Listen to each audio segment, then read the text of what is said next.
It was poised precariously on the city wall of Jericho, Rahab's place in the Old Testament. It was an inn, a stopover place for the traveler, that was also a house of ill repute for the lonely and the desperate. The first spies to enter Canaan were Joshua and Caleb, sent by Moses, but with Moses' death, Joshua was now in charge, and Caleb perhaps too important to do the dangerous business of spying. So we're not sure who exactly it was who came to Rahab's bordello. What is it that brought them to the place? Well, perhaps they were just looking for overnight lodging, and Rahab's was one of the few places that accepted all visitors, no questions asked.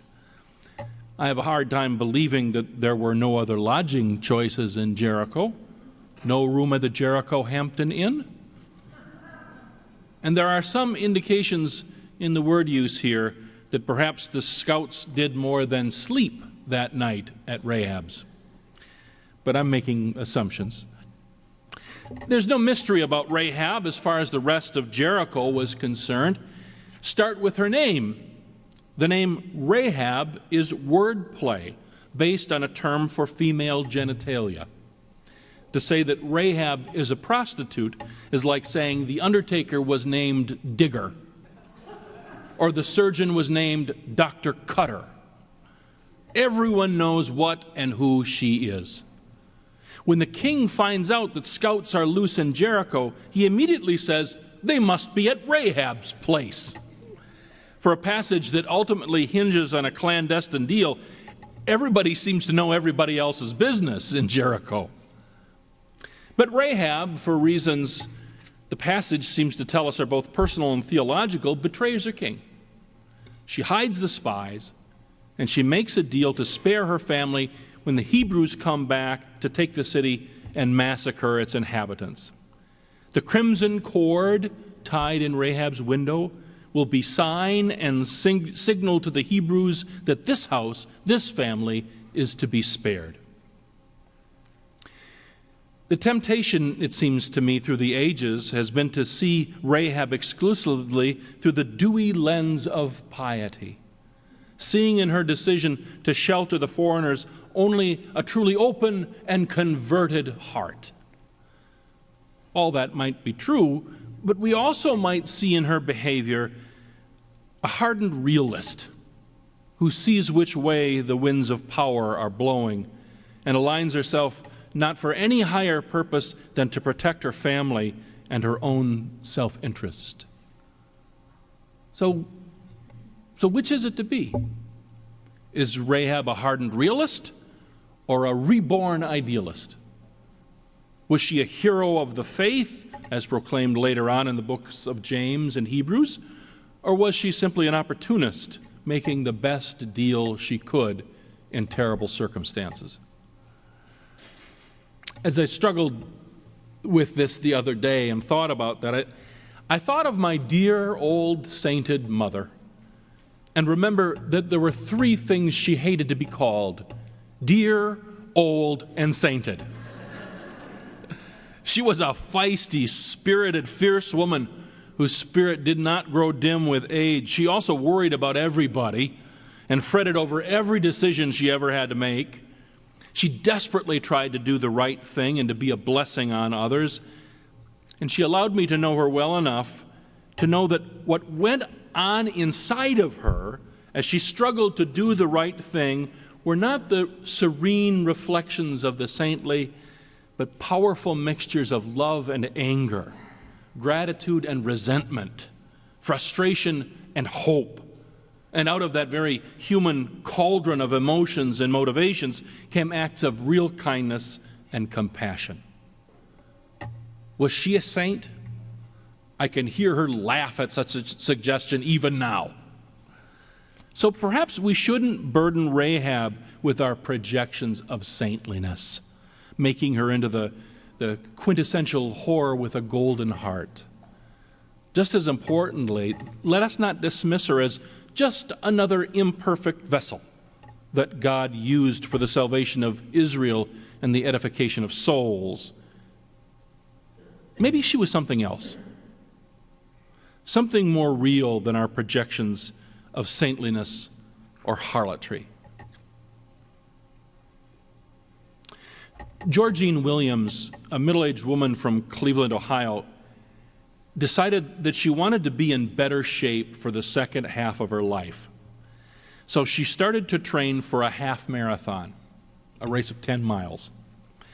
On the day of her very first race, she was stretching, she was just a bit nervous, so when she heard the horn calling the runners, she joined the pack heading to the starting line, and off they went. And after 10 miles, with no finish line in sight, Georgine realized that she had inadvertently entered the Cleveland Marathon, a race of 26 miles, not 10 miles. The half marathon was to start 15 minutes after the marathon runners had been sent out. Georgine had mistakenly joined the earlier group, the marathoners. But she kept going. And after running all of the 26 miles, she crossed the finish line. The longest that she had previously run was 8 miles. When she was asked what went through her mind as she realized she was in the midst of the marathon, she replied, "This is not the race I trained for. This is not the race I entered. But for better or for worse, this is the race I am in." I love Georgine Williams' attitude. It's the attitude of a survivor, of someone who makes the best of a bad situation, of someone who finds a way when there is no way. Let me tell you about the bravest woman I ever knew. Mary Kapelian was the wife of a noted Armenian doctor, the wealthiest family in the city of Morash, Turkey. Dr. Kapelian, a Greek by nationality, was forcibly conscripted into the Turkish army near the end of World War I. He was made to fight against his principles and his people, and was later shot in cold blood by the Turks themselves. Mary fled Morash with her daughter and son, hoping to make it to Aleppo, Syria, where the French would protect them. And on her way, her daughter died. When the situation further deteriorated and she was joining a death march into Syria, she talked her way out of Turkey and with her son got on a boat to America. The boat was filled with many Armenian and Greek girls who came to meet their picture husbands, meaning all they had of these men who had ordered brides was their picture. When the boats landed in this country, the prospective husbands went out in small boats to meet their brides. They would announce themselves and call out the girl's name. The young girl would peek over the side of the boat, and if she liked his looks, she would declare herself. Otherwise, it would take days before she could find a way to shore. Can you imagine what it was like for them? Well, Mary Kapelian didn't come to be a bride. She had one advantage over the rest of them. She had a connection in America who had sponsored her, who had hosted her and welcomed her into their home to help with their missionary work among the Greeks and Turks and Armenians of southeastern Wisconsin. She came to live with my grandparents in Racine and to share their ministry. And that's how I became connected to the bravest woman that I ever knew and heard her story. I was just a child when I heard her story and got to know her gentle spirit. And there are so many more questions I would ask her now. What happened on that death march to Syria? What was it like? How did her daughter die? How did she save her son? How did she convince the Turks to let her go? I don't know if Mary would have answered any of those questions, but I feel confident that she would not have considered herself a hero or even as somebody particularly brave. She was a survivor. This is not the race I trained for. This is not the race I entered, but for better or worse, this is the race I am in. That's how Georgine Williams put it. Mary Kapelian was in something much more dangerous and difficult than a foot race. Her life was at stake. Her son's life was at stake. It was not the life she prepared for. It was not the life she intended for herself or her son, but it was the life situation she found herself in. So she did what she could. She used every scrap of faith and perseverance and knowledge and courage she could muster. She wasn't a saint. She was a survivor.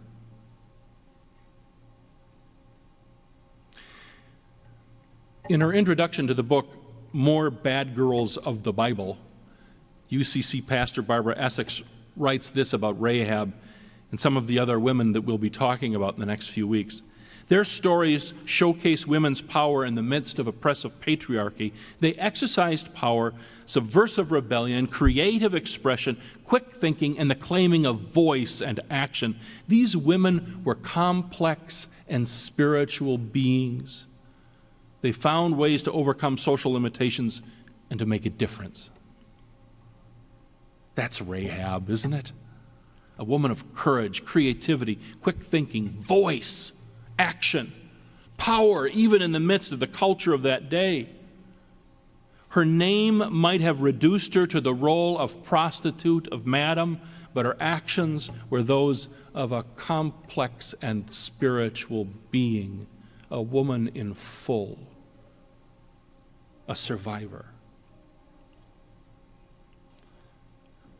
Well, thank God times have changed, right?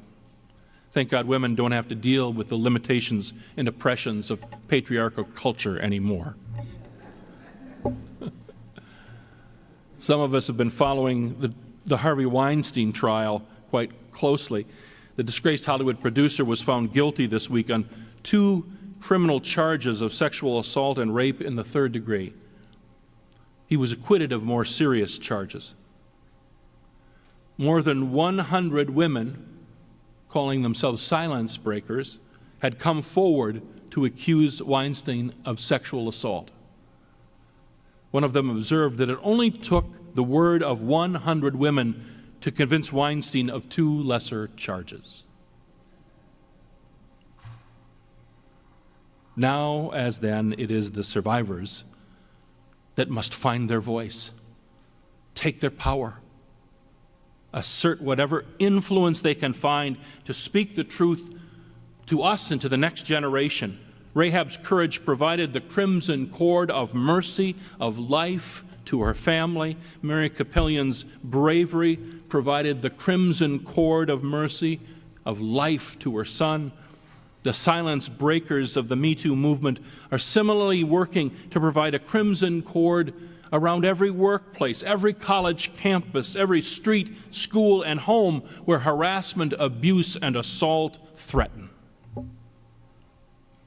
It is the survivors like Rahab, like Mary, like the silence breakers, whose courage and truth speaks with power to the forces of violence and oppression, like the risen Jesus showing his wounds to the disciples.